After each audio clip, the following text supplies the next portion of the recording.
So what I thought we'd do is put together a presentation that looks at our retention and recruiting for police and what the current state across the United States is. So obviously we're recruiting very heavily, and we are been recruiting pretty hard across the country. But as we all know, there's been a recruitment and a retention crisis throughout the United States. It's not just with APD. And this was a nice illustration that Rand did probably about 10, 12 years ago. It shows here's the basic need for and demand bucket, your allocation, the staffing deficit, which obviously is at unmet demand, and your current level. However, when you put in the faucet and you see up there at the top of what's coming in, and you've got the changing generational preferences, the uncompetitive benefits, your organizational characteristics. Obviously, there's a larger decrease in the qualified applicant pool, increased competition from other agencies, your expanded skill requirements. You see that you are going to be losing more than is coming through the faucet. And what was interesting, this was over 2010. You do that now, those water droplets coming out the bottom are going a lot faster. Let's look at the picture in Texas. APD, we're doing our transitional officer program. We offer a $5,000 bonus for experienced officers. Richardson PD, which is just north in the Dallas area, they have a $10,000 lateral bonus program. On their website, because they say build your paycheck, we value your service, get paid what you deserve. So for comparison purposes, I put in there a 2-year officer with no degree, a basic TCOL certification, no language, and less than 80% on their physical fitness incentive pay. They're going to start at $79,428. Comparison with APD, 2 years in basic TCOL, $77,900. Let's look at a 8+ year, which is their top level, no degree, basic certification, no language, and less than 80%. They're going to be starting in at $96,600. Our officers, $83,351. And when I say our officers, that's our current officers. That's not what we can offer them as a lateral position. So let's build that out for a transitional candidate with 8+ years with a master's degree, master's TCOL certification, the specialty language pay, and hitting at that top 95 to 100% physical fitness. You're going to come in at Richardson PD at $102,700. If you take an officer with 8 years plus master's degree in language pay, they're going to be at $89,051. The transitional officer would not reach this level until 16 years of service with APD. Plano PD, up in North Texas. You can look at it, and if you go to the bottom there, you'll see that they have their recruit, and they start their recruits out at $73,024. Our APD recruits start out at $40,000. The 1-year officer for APD is $70,580, and you look at the 1-year officer, over $83,000. The APD officer never reaches Plano PD's top pay, even after hitting the last step increase in year 16 with APD. Allen, Texas, Allen PD, that's also a suburb up in the Dallas area. Okay, I'm told that the APD Academy was changed to $50,000 on there. Look at that, I went off of what our contract has at the bottom of the pay scale. So I will correct that up there, $50,000 on there. But when they start off with their recruit with 0 experience, $74,976. When you look at their officer rank, they hit their top step after 5 years. And that's where you get that $94,088. Unless they get that 4% merit lump sum, which they're on track if they have the meeting standards or exceeding standards. So an APD officer just passes Allen PD's top pay at year 16 with APD. So you see that 11 years difference is an economic advantage to the Allen PD officers. Dallas-Fort Worth public safety careers. 50,000 for APD recruit, 65,700 for DFW public safety. You can see the base for APD compared to the base with DFW. And once again, it takes an APD officer working 14 years before they earn more than a Step 7 DFW officer. Other agencies across the United States. I just want to take a moment here that we need to stay positive, work hard, and make it happen. Here's our recruiting. We're looking at sessions in New York, Fort Campbell, Kentucky, Corpus Christi, Central Park in New York. We go to San Jose. Their annual base salary, $105,000 to $164,000. San Francisco's offering a $5,000 signing bonus, starting out at $92,000 up to $139,000 per year. Contra Costa County, and of course their ad says it right there. You want to work for an agency and a boss who supports you. $97,753 to $124,000. University of California, Berkeley, $90,000 to $137,000.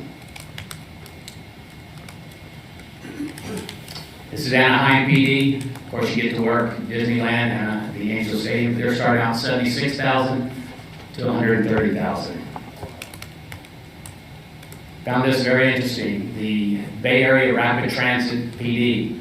These are for entry levels and lateral between $118,000 to $180,000. A $15,000 hiring bonus. When you see those additional benefits, obviously the opportunities for double time pay, but lifetime medical after 15 years of service, 50% after 10 years of service. And you see all the additional benefits that they'll have. So once again, we're going all over the country. Newark, New Jersey. So the New Jersey State Police, they start out at Trooper at $65,000, and their top for a Trooper 1 is $121,000. Alaska State Troopers. And it may be a little hard with the fill there, but they recruit for them starts out at $77,230. And they can transfer money for $50,000 for APD. But when you look at their lateral program and they break it down the experience from 1 to 6 years, but a 6-year officer lateraling over is going to start out at $99,902. For a 6-year officer of APD, they're at $83,000. So once again, an APD officer needs to work at least 16 years to earn more than what the 6-year plus lateral is going to earn over in Alaska. Anchorage Police Department is also up there, starting at $72,000. And after 8 years and 4 months, you get your senior patrol officer, which is up to $106,516. Bellevue, Washington, they start off with a $16,000 signing bonus. If you're going to lateral over there, you can start off as high as $100,231. An entry job, you're going to start off at $78,263. Seattle PD, they have a lateral incentive of $30,000 and entry level at $7,500. So here's their pay scale, and you see the different steps that they have from the recruit to then the officers on their sworn salary up to step 6, and then the lateral program. So I pulled together what our transitional officer program and what their lateral program is in. And as you can see, that our officers, even hitting 16 years of being in, and that's not the lateral coming over at that time. Your laterals can start off at $102,000, and after their first year off of probation, they can hit and achieve step 6 at $109,512. So a local report came in, and this is Chief Tacone saying, I can't graduate these cadets soon enough. Austin Police Cadet class restarts amid staffing crisis, and at that time he was the interim. That's when the 144 started. They wanted to go, we started with 100 cadets and graduated 66. During that time, we lost 106 officers to retirements and resignations. So we had a net loss of 40 officers. When the 145th class started, there was a goal for 80. On November 18th, it's anticipated that 55 will graduate. The 146 was a transitional officer program that we talked about in our last presentation. The goal was for 40. Right now, they're still holding strong at 8. And during those times, you can see we lost 115 officers for a net loss of 52 officers. So historically, the greatest number of our retirements occur in the months of December to January. We can anticipate that the trend's going to continue. Getting a contract agreed upon and ratified will go a long ways to helping reduce the chance of even larger historical numbers of officers leaving APD for other opportunities. The APD recruiting and training to maintain a staffing level of 1,500 officers, the city needs to have at least 3 regular classes of 75 and 1 transitional officer class of 12. The city is nowhere close to achieving the goal. The 147th cadet class started on October 10th with 55, and they've already lost 5 cadets. So how do we stand out in a competitive marketplace? I recommend that we have a contract with outstanding benefits and wages and fair police oversight. Together we can help our recruiters attract the highly qualified recruit cadets and our transitional police officers. Together we can work to retain our experienced officers. But I'm going to give you a little highlight of this weekend. For those of you that saw the media, we had another shooting homicide down on 6th Street.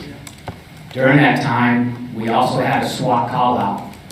But what most people don't probably realize is we also had a 911 call of a naked man who jumped over the railing onto I-35, was hit and killed on I-35.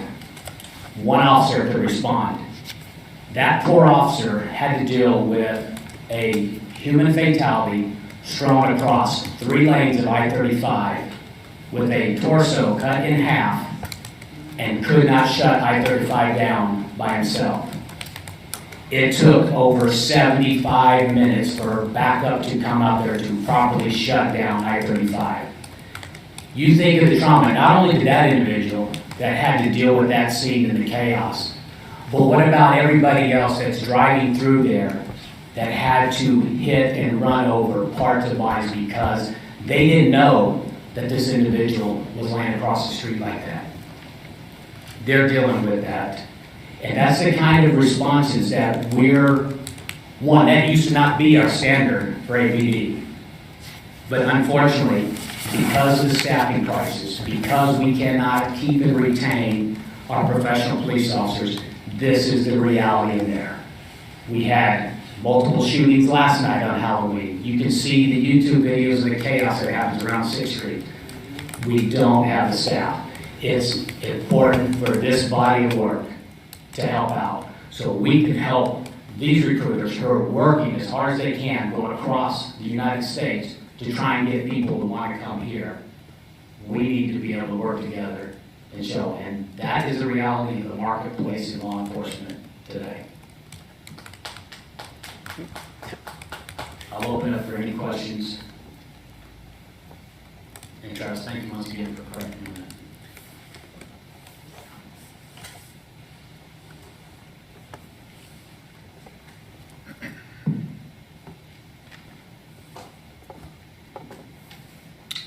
I just have some questions based on your previous pay proposal.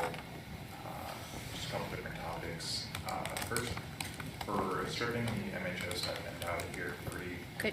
Can I hear you? Speak up a little. Sorry. That's okay. Does the city have an actual plan on how the MHO stipend is going to be phased out and how we're going to authorize all of our patrol to be mental health officers by year 3?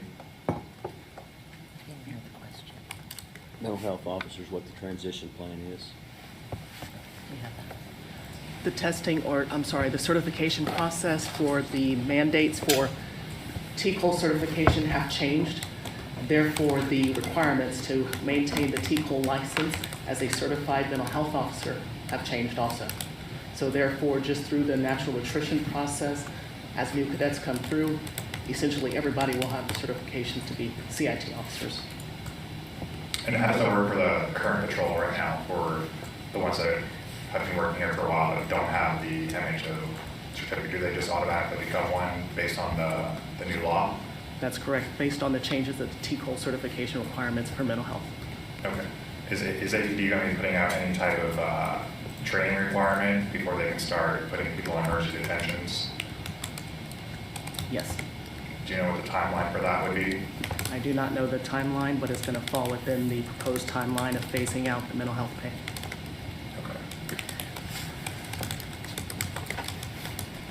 Just another topic for the total cost of the contract that you guys have for your proposal, the $52 million. I just have a question on, is it possible to create a range price for, I understand we're basing that number on the authorized patrol staffing, which obviously we're not at right now, so that would probably be the maximum cost that your contract would cost. But I'm also wondering, what could be the possibility of the minimum cost of that contract? Is there a range that can be created just to be transparent with the public to say how much it could actually cost?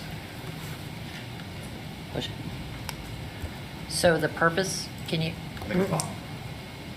is that working now? Is it green? You got it. How about now? Should be. It doesn't like you. It liked me and Chief Henderson. Try again. Battery may be bad. Doesn't like me either from last time. Okay, how about that? There you go. Okay, the purpose of the costing is that the finance does that for budgetary purposes for city council to show them. So they do it at the maximum. If you want to create your own costing model, you're welcome to do that. But the purpose of the finance department doing it is for city council at the maximum for that reason. So they don't do it separately for minimums, no. Okay, but it's possible that it could cost less than that, correct? Yes, it's costed at the FTEs that they anticipate, I should, yeah. Yeah, and you are welcome to figure that out into whatever model you choose to. I just want to talk about the Social Security benefits have increased as well. Pretty historic numbers. For 2022, last year, increased to the COLA payout to 5.9%. Last year, the APD raise was only 2%. And then they just announced for 2023, the Social Security benefit COLA is increasing to 8.7% for 2023, which is the largest increase in COLA since 1981. 8.7% versus the 4% that the city proposed to us the other day. So just based on the Social Security COLA benefits over 2 years, that's 14.6% increase for the people on Social Security, when APD would only get 6%. Let's see. Just some statistics. So I work in Northeast Austin and what's called Edward sector. It's kind of the Runbury and Lamar area. As far as staffing right now, we currently have a 25% vacancy for that sector. I just want to make the point that in order to staff that sector to the number we need to get to keep the public safe and keep our officers safe, we're paying out OT and overtime in a very expensive fashion to fill these vacancies, especially for night shift, which the city is currently paying double time for an officer to come work those vacancies. And it's also now requiring these officers to work in excess of 40 hours a week in order to keep the public safe, keep healthy staffing levels. But what's going to happen is that you're going to start burning out your officers who are working all this overtime.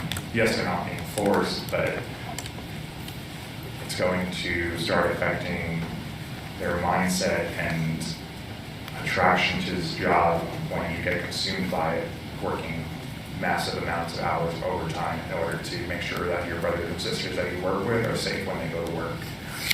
I think that it would be cheaper to create a good pay proposal package by increasing our base wages, because in the long run, I believe it would save the city money than having to pay out the expansive amount of money we're paying right now in overtime for the police department.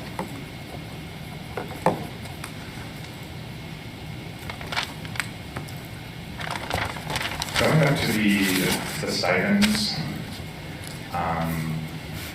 now given two wage proposals referencing stipends, I feel like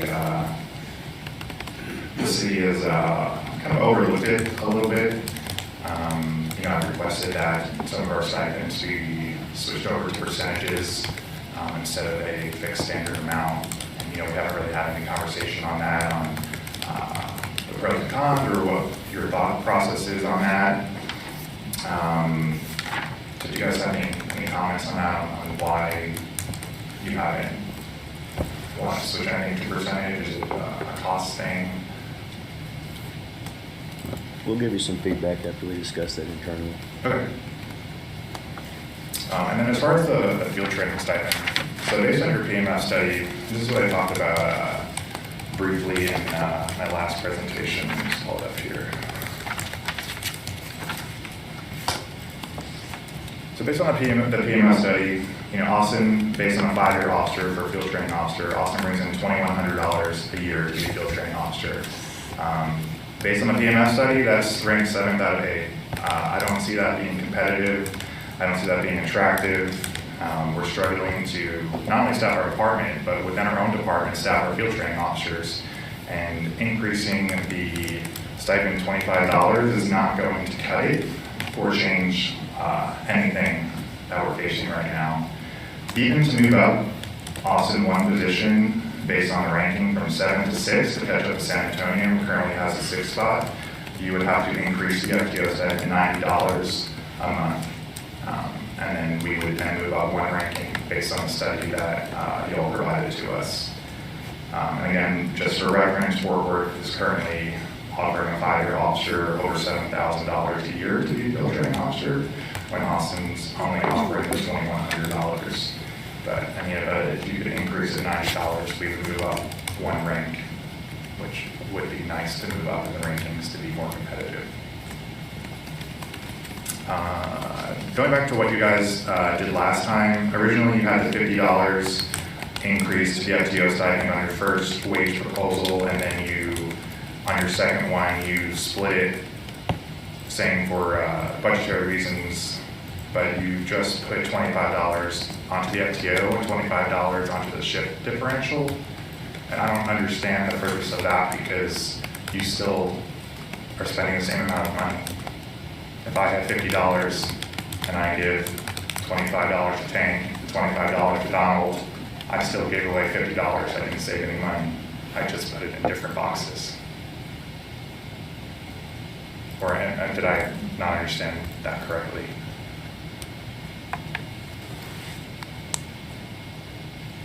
I think what we said is we were trying to put as much as we could to base wages, not.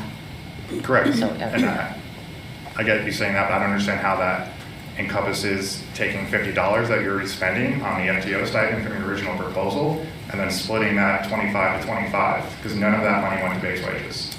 You just split it over 2 stipends. Yeah. No, we'll get back with you on that. Okay. That's not why.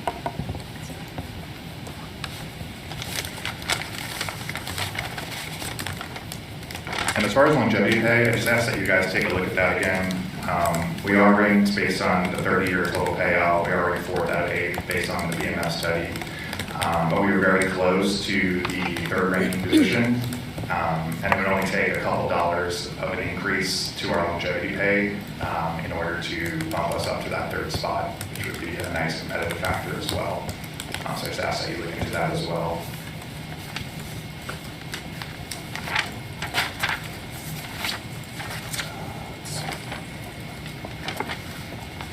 And looking at Commander Baker's presentation today and the 2 prior presentations I've done, obviously based on the PMS study, of the largest municipalities of Texas, yes, our pay scale does very well as far as base wages.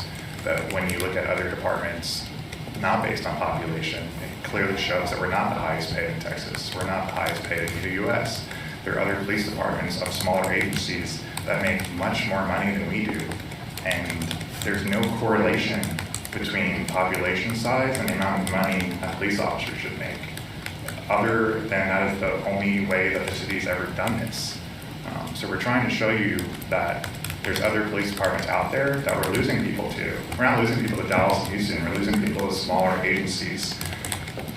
It doesn't take much for me to move up to Plano, Texas and make another $20,000 of my salary and be able to afford a house at 50% of the cost. I didn't become a cop to become a cop in a big city. I became a cop because I wanted to be a cop, and I can be a cop anywhere. So the fact that currently in the U.S. climate we have so many recruiting incentives and lateral transfers right now, I think there's a big difference between being competitive and being attractive. Yes, we're competitive in Texas, but we're not attractive in Texas. And the way we become attractive, the way we fix our staffing problem is giving ourselves a nice, attractive financial proposal that stands out from the other Texas cities here and that makes a mark on the U.S. so that other cities can use us in their studies showing how much money the Austin Police Department makes based on all of our policies, the oversight we have, and we can be a forefront for the U.S. and Texas. And there's another component to that that's related closer to officer wellness, in that Travis kind of touched on it, in that officers are working double time, late night shifts and multiple late night shifts, contributing to burnout, and again, compromising wellness. And the end game with that is it affects the ultimate goal, which is ultimate customer service and community policing strategy. Because if you have burned out, exhausted, ragged officers, then there's no way we're going to be able to accomplish those other two goals.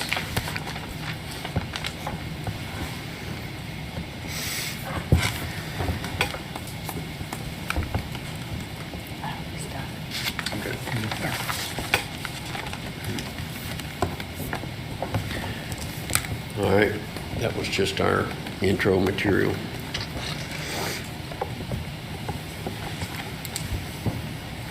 You want to visit before we proceed, or you want to go ahead with the items that we prepared? We can go ahead and visit for a minute. Okay, give us just a minute. We'll be back in 5, right? You want to take a longer break? Let's take 15. 15. All right. Thank you very much. Thank you. So the audience can hear.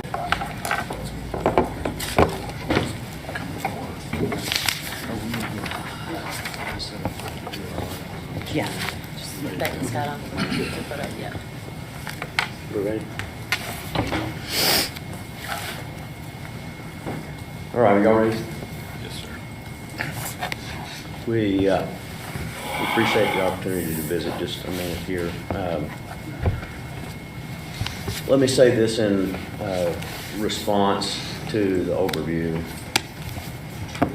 We, that means the city organization, this team, the city manager, the city police command, the chief, are very much aware of the market, the challenges of retention and recruitment that you have reviewed again today.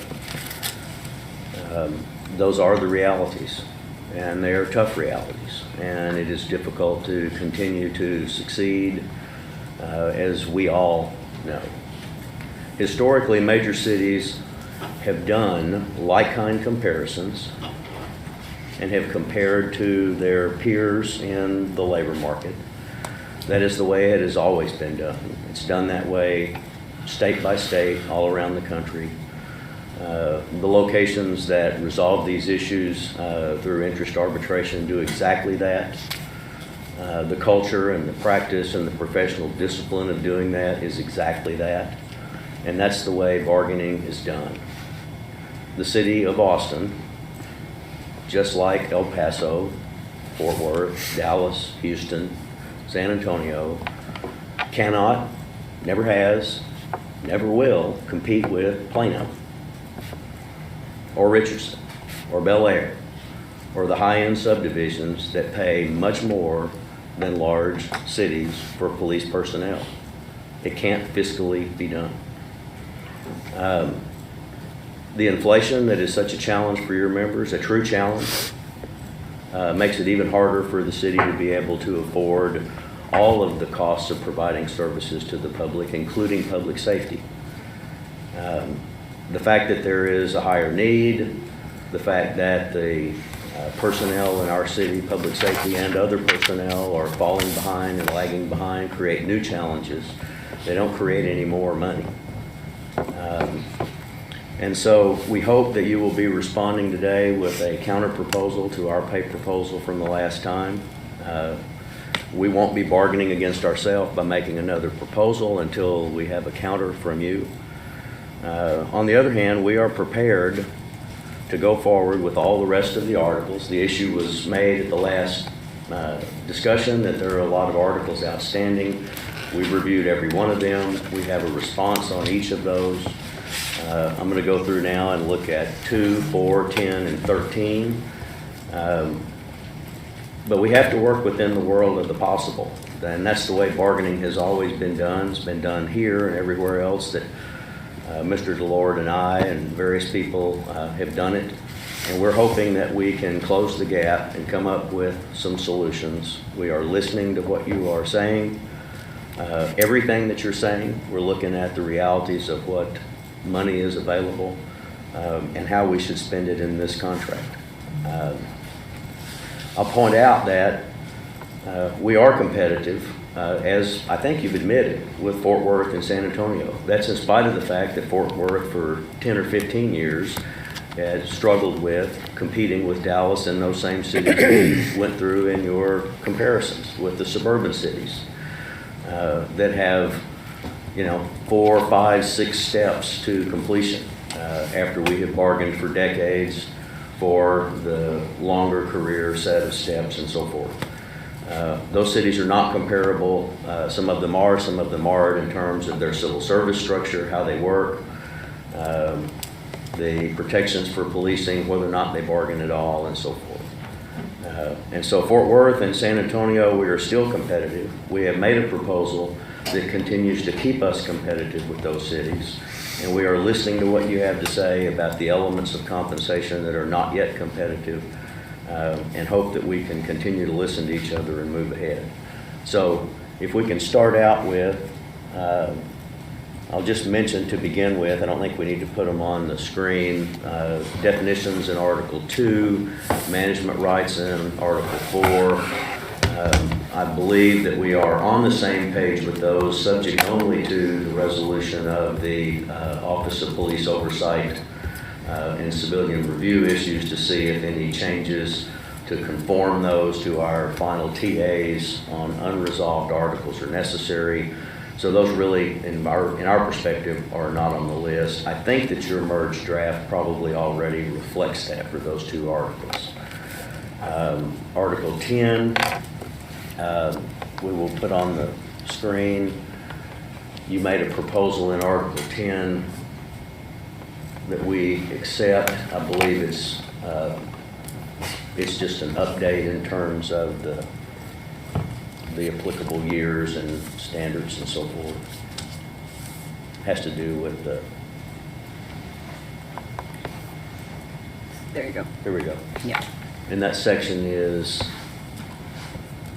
here we go, Section 4, accrual caps for vacation and exception vacation. I believe that was your proposal to correct the numbers there to the currently applicable standards. At the end, there was another change. This was already agreed to. And that was already agreed to, and again, I think that's noted in the merged draft. And so unless y'all have a different perspective, that article will move into the noted TA status in the labor agreement. Any questions on that one before I move over to 13? Let me just catch up with you. Certainly. That's why I wanted to go step by step No, so that it's- everybody knew where we were. No, it's fine. In Article 2, To its definitions. Yeah, we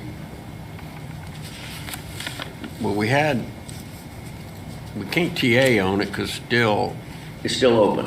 it's still open. And Okay. and all we're 'cause- saying is, other than adjustments that result from 16, 17, 18, that we may need to make after we resolve those articles, it's ready to go as is. Well, we have a disagreement only really on one thing, the Right. definition of chief and designee. Okay.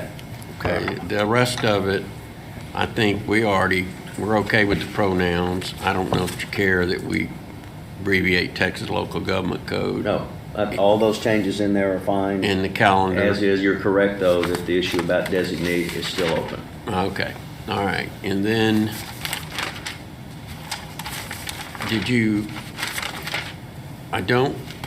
so we still don't have agreement on 4 in management rights. Are there any issues other than eventually conforming that to our agreement on 16, 17, and 18 when that happens?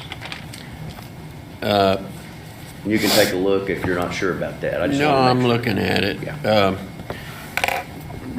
It's correct. It involves investigations and independence, so, okay. I just think it's interconnected. Other than that, that article's fine. Okay, so your next one was 10? Yes. And you had your proposal to correct that language or bring it up to date, if you will, in section 4, which we accept. So in 10, let's see, okay. Can you go back here? No, right there. We agreed to that. Yeah. That's nothing. And so you're okay with our section 4A? Yes, correct. Okay. All right, go ahead. I'm Then sorry. at the end, the last article there, that change there, again, conforming, that language had already previously been agreed at the table. Yes.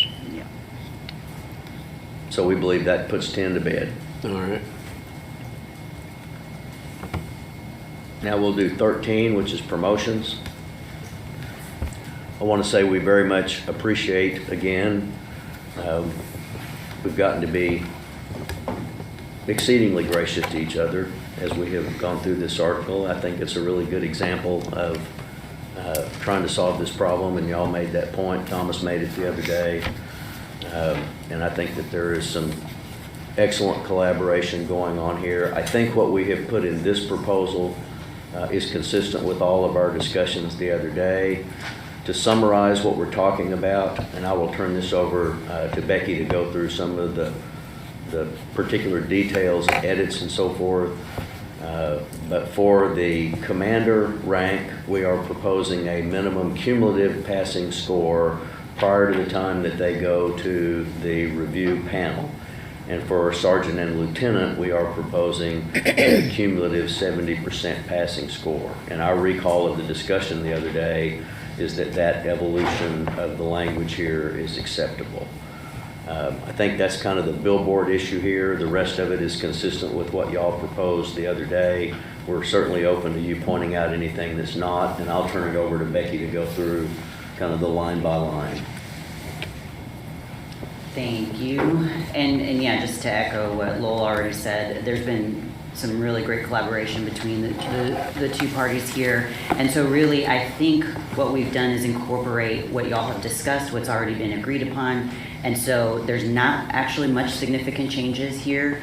As Lowell just mentioned, sergeant and lieutenant, we've added that there shall be no minimum passing score for the written examination, but a minimum passing score of 70% of the cumulative written examination and assessment center. So that's been added here. Basically, it's on the screen, and I know everybody's colors are different when you get the Word document, but what's red is basically what's really new.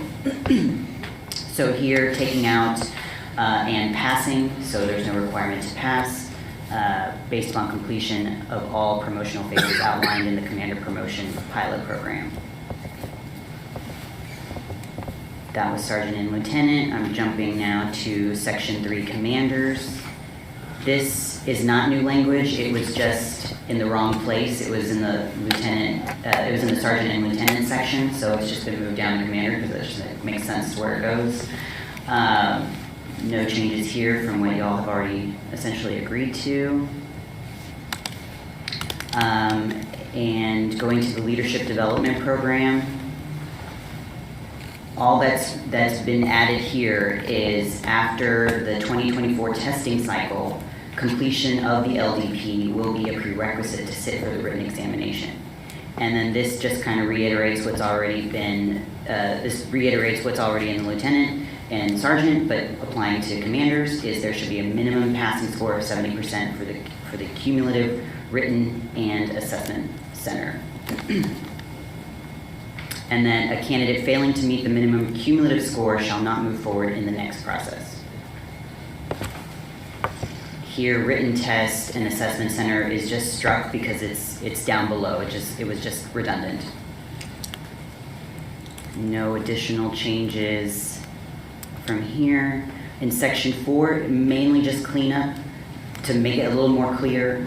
Following promotion to the rank of commander from any list certified after January 2024. It's just to make it a little more clear.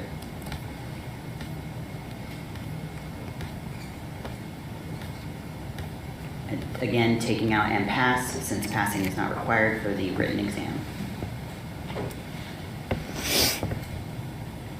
Here we've added, we've just increased the comparative cities for the assessment center of 500,000 instead of 200,000. No other changes were made that y'all have not already agreed on. Here, just to kind of buy some more time so that we can get this assessment center up and running, is 15 months instead of 12 months.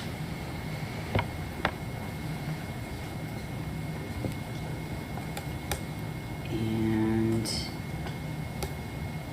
the reinstatement list. So there is one reinstatement list that's referenced in Article 18 for when officers appeal their discipline and then they are reappointed, or those that win their appeal and then they bump down that officer that got promoted. Appeal on a demotion. Appeal on a demotion. So we're just referencing that there's one reinstatement list, and those who are demoted per this promotional process are going to be on that same reinstatement list. There's only one reinstatement list. I don't see an article. You talking about Article 18? Article 18, yes. Okay, because So it earlier used to you say- had something with 18. It used to say Section 18, and so that's been corrected. I'm just pointing out the little minor Okay. details that we All right, we thank you. corrected here. And other than that, that's it. This essentially should be reflective of everything that was agreed upon, but by all means, please take a look. Let us know if there's anything that needs to be corrected. We also recognize that this document has gone through many drafts back and forth, so the formatting, numbers, et cetera, are all kind of all over the place at the moment, but we can correct that in the final process. Well, I can't answer any of this at the table because Right. We understand. it's too I complicated. understand. I have mine redlined, and if you'll send me what you have, I'll get our people to compare what you want changed against what we have. You bet. Otherwise, we'll never figure it out. Yeah. And then you can say that worked. So we'll do that, and by the next session, we'll have it. And what we're hoping today is anything that you spot in there that we're not on the same page, we figure out where we are today so that it turns into a Scrivener's project. Yes, It'll be quick. Yeah. yeah. The move from 200,000 folks to 500,000, or towns of 200,000 to 500,000, will you walk us through the thoughts there? Yes, that way when we're selecting members to be on the assessment panel, they are representing cities of similar size. Where you made the change from 12 to 15, it still says 12? Yeah. Oh, Yeah, okay. just a typo. Thank you. And then we also, I believe we have feedback on 24 and 25. What is the status on those two? 14 was TA'd last time y'all met. 14. And then 25 was also TA'd last time y'all met. 14, 25. 14 and 25. All right. So those were on our list. I think they were on the list you gave us the other day, but I believe they've already been resolved, if you just confirm that. They have. I'll wait for y'all to finish. So our intention at this point is to go back and continue working on the rest of our list. We've gone over it quite a bit in the last several days. And we will give you a report about when we're prepared to come back, and also we'll be prepared whenever you have something further for us. You've given, let me just go through while we're here. Certainly. All right.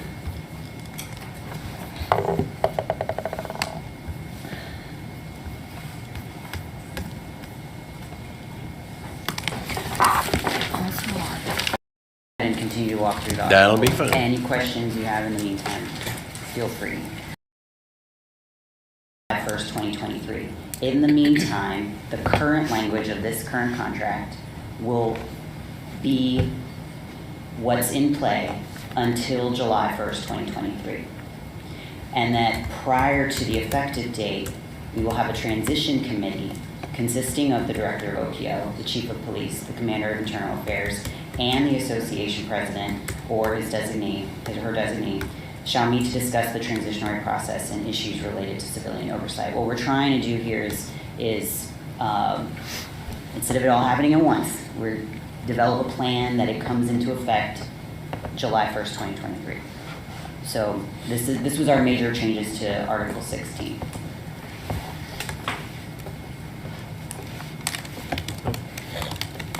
Can I say one thing real quick? Can you send this to us? I will. Thank you. Towards the top here, highlight the section that you said kind of dealt with lawsuits or things of that nature. I just want to very open, I know we talked about it privately, very openly for everybody to hear. We do not want to have a contract that puts us in a position where we immediately have to go sue the city, right? Like we very much want to hammer out the things at the table. It's why we wanted to get to the table early as an association, as early as possible, so we can work through these issues.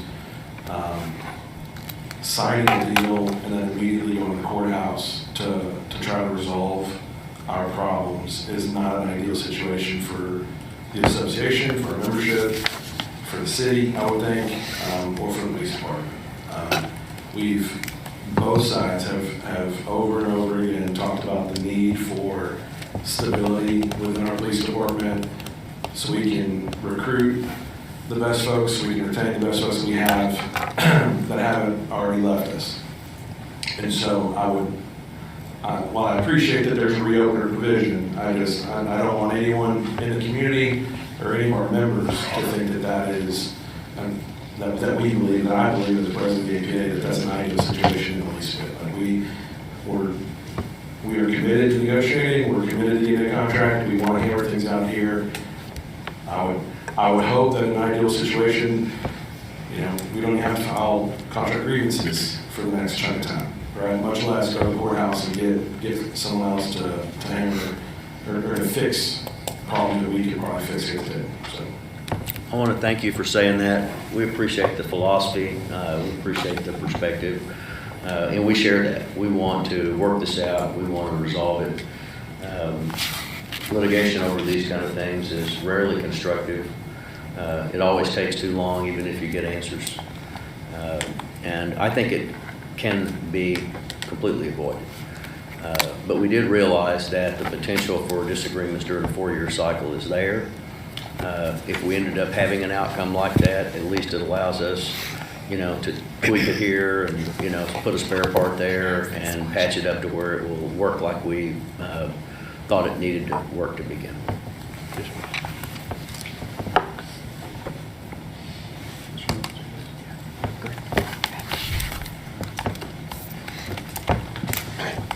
So, just for a clarification of point, from something you said earlier right before we took the break, is it your position that our chief of police supports parallel co-investigations with internal affairs and the OPO? Yes, that's correct. Thank you. I think that if you will studied the proposal the way we've laid this out and tried to balance it. The police chief not only has ultimate authority over the disciplinary choices, the police chief controls the classification of complaints. The control over classification of complaints controls the items that are being investigated. Therefore, I strongly believe that there is nothing for your members to be concerned about if a qualified, competent investigator that's not a police officer is asking factual questions that are germane to the issue being investigated that's been approved by the chief. It is another answer or another statement in the same process with internal affairs, not outside of that, not on their own, not picking and choosing what they investigate. It is a responsible, carefully controlled process where the public can believe that it is a full picture for the chief to make a choice. And then your member has an appeal on all of the factual evidence. So that's what we're asking you to consider. And the community has spoken in their petition. The city council in the meetings that you have attended have made the direction clear about what they're looking for. We think it is functional and fair, and we appreciate you listening through and thinking about this proposal.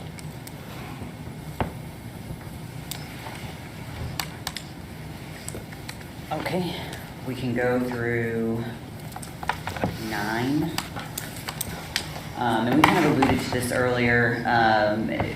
And I think last session there was some Community has not spoken, it was a small percentage. The last session there was some comment that we hadn't responded in one way or another to some articles, and so we wanted to make sure that we did that here. Article 9 is special leave provisions, and there was a proposal from the APA on payment of sick leave upon separation. You'll see that we've rejected that. Our focus, as we mentioned last session, I believe also this morning, on being on base wages. If y'all have, if y'all tell us differently, if you want us to put focus here, we can reconsider that, but we did want to give you an answer one way or the other. So that is 9. Likewise with 11, with ABL, just a rejection. We have not provided you a response. We said we would when we got to wages, to the increase of ABL leave and to increasing the additional board members. And some of our rationale with that is because there is a cost associated with it in terms of backfill. So again, if you want us to reconsider this or focus our resources here, we can do that. But I think what we've been hearing is wage increases and add pay such as longevity, FTO, et cetera. Can I ask a question about ABL? Sure. So, kind of historically, I mean, maybe less of a question, more of a statement.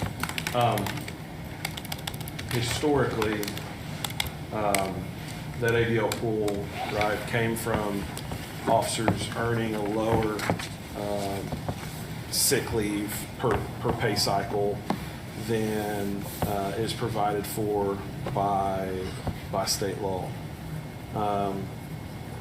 In fact, it was very much coupled in early versions of our contract. And there was a organization that was going around suing people across the state, across the nation rather. I think they actually sued the fire department in the city, right, over whether or not it was constitutional, right, for the city to provide this leave, kind of a quid pro quo deal. So the contract language kind of got decoupled and is there. Do some quick math real quick because it's 24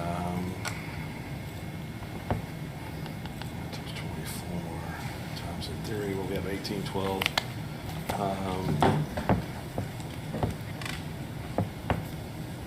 So the argument for ABL, the increase of hours is Allocating our resources. okay. Let me add to that, just so that you understand. We spent quite a bit of time looking at utilization during the current contract cycle, figuring out where y'all were, whether or not I want it to be clear, the city continues to support, actively support the member services and benefit of the association for your members and the public value that that has, and is willing to continue to provide this funding, if you will, so that that representation and so forth on behalf of your members takes place. It looks like to us that the primary burn on time has been the negotiating group, that year after year after year, you're not exhausting the available amount of ABL leave to carry those functions out. And so we did take a close look at that, as well as what Ms. Hayward has just articulated in terms of trying to address this issue and the other things that have a cost in the contract. Okay. I don't disagree that our meet and confer, right, takes the vast majority of those ABL hours, other than the folks that are on full-time release. I'm probably more up to speed on ABL and who's using it than anybody in the entire city of Austin. I don't know that anybody in the entire city looks at those reports more than I do. I'll just pivot back to a comment that I made months ago when we laid this out. The thought process behind us bringing another person on a full-time basis. The intent there is to bring over somebody from our nonprofit, Austin Cops for Charities, which routinely is out in the community doing the bridge building work that our city and department wants, but oftentimes for a multitude of reasons can't fulfill on their own, right? So there's lots and lots and lots of things that we get asked to help with. Hell, I got a request the other day from the manager's office to help fund a dinner for some delegates that had come into town, right? So I don't know. I understand that we're in not great time staffing wise, and would be very, very open to having conversations around that. But it's we are executing that function, especially at a time when we don't have the people on the ground to go and do these things, right? If we're a fully staffed police department and you have DRs that have the ability to go out and attend functions and do this and do that, but the reality of our situation is the folks that are out on the streets are running call to call to call to call, right? And any of these kind of extra ancillary functions, or not any of them, many of them I would say, are falling to the APA and Austin Cops for Charities. So I understand your position. I think it's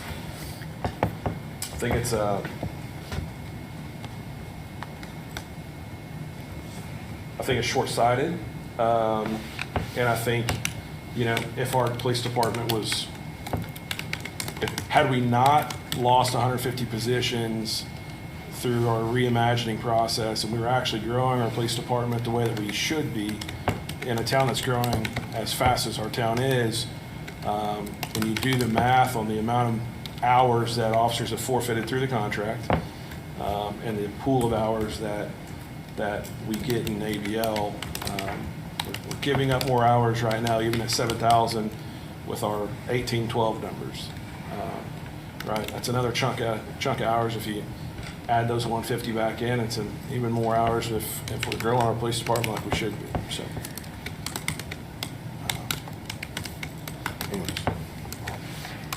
thank you. Thank you for the feedback. I think that's kind of why we're going back and forth like this, right? Sure. So, letting us know what's important to y'all is what we want to hear. That's why I also think, as we mentioned earlier, to hear a counter proposal from y'all on the wages would also help focus where we can allocate our resources. And if this is one of them, we're happy to look into it.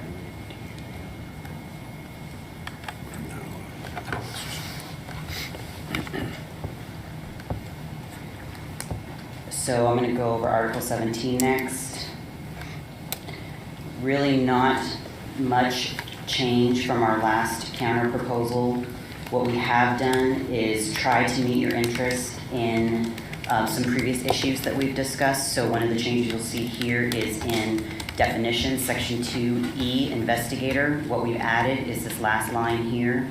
The complainant and the investigator shall not be the same person. So it doesn't mean OPO would be completely eliminated from investigating, but that one person who's filed the complaint, who may be in OPO, another person in OPO is going to be involved in that investigation with IA.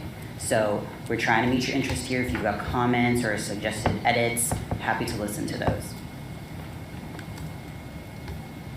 The rest of our proposals remain the same. The only last section here is section 9. We reviewed and we discussed your counter proposal on eliminating good faith. I think there's just, and I know Lowell had this discussion with you all last session, right? Sometimes it's just out of the control of the city when it comes to calendaring these arbitrations and these disciplinary appeals. We agreed to strike the 90, within 180 calendar days is fine. But I think a good faith effort on by both parties is really all we can expect. Because in my experience in doing these arbitrations, it's typically the arbitrator who's booked up for months at a time. And it's not because of lack of the city side by any means. She just said pretty much what I was going to say. Our inquiry into that has been that the arbitrator's schedule is really the defining limitation here. I don't think it's the police lawyers or the city lawyers that are responsible for those holdups. And if we're mistaken about that, or if you have a different picture from your side of the table, let us know what it is, because we think the arbitrator availability is the primary control. Subject to that, we agree with you that this needs to go forward promptly, and I think the department's interest is probably the same. An answer is better for everybody.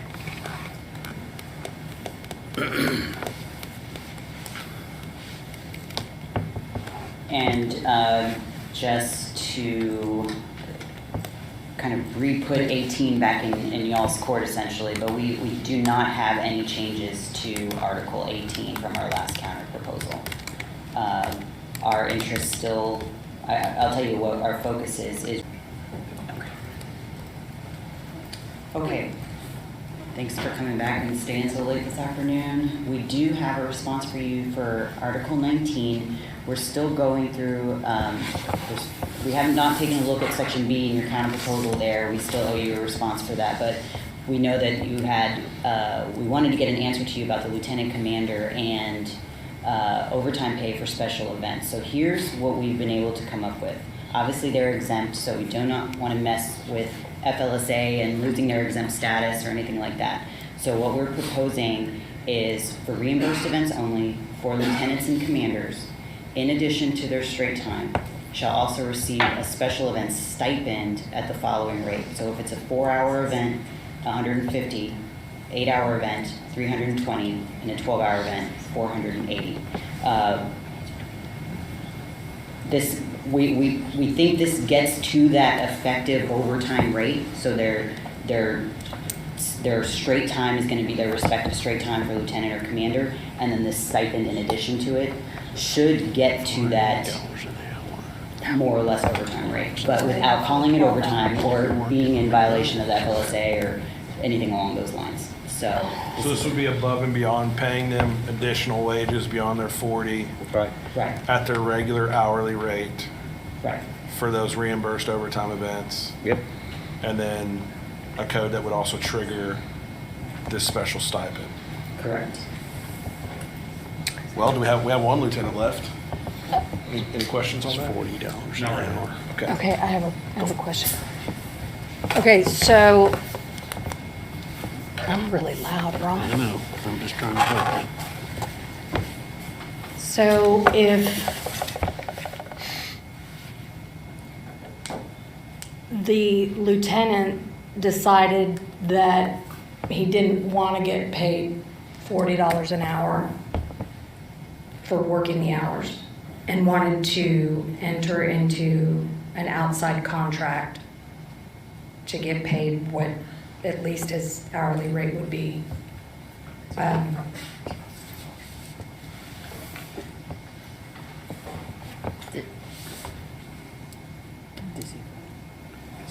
I think this is above, this is $40 on top of their hourly pay.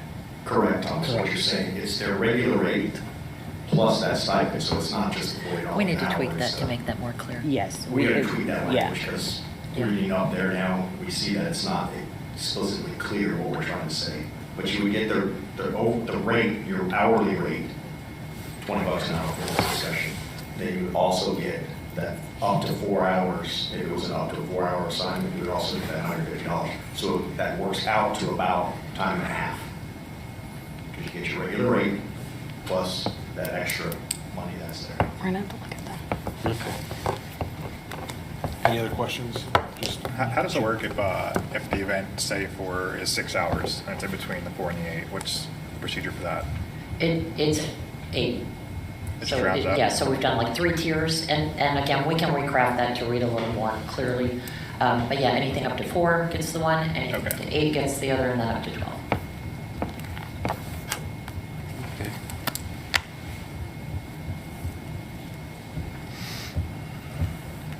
You'll send that to us? Yes, we will. All right, Or we can clean it up and then send We it. can clean it up and then send it to you. We Yeah. kind of wanted to get you something today. okay.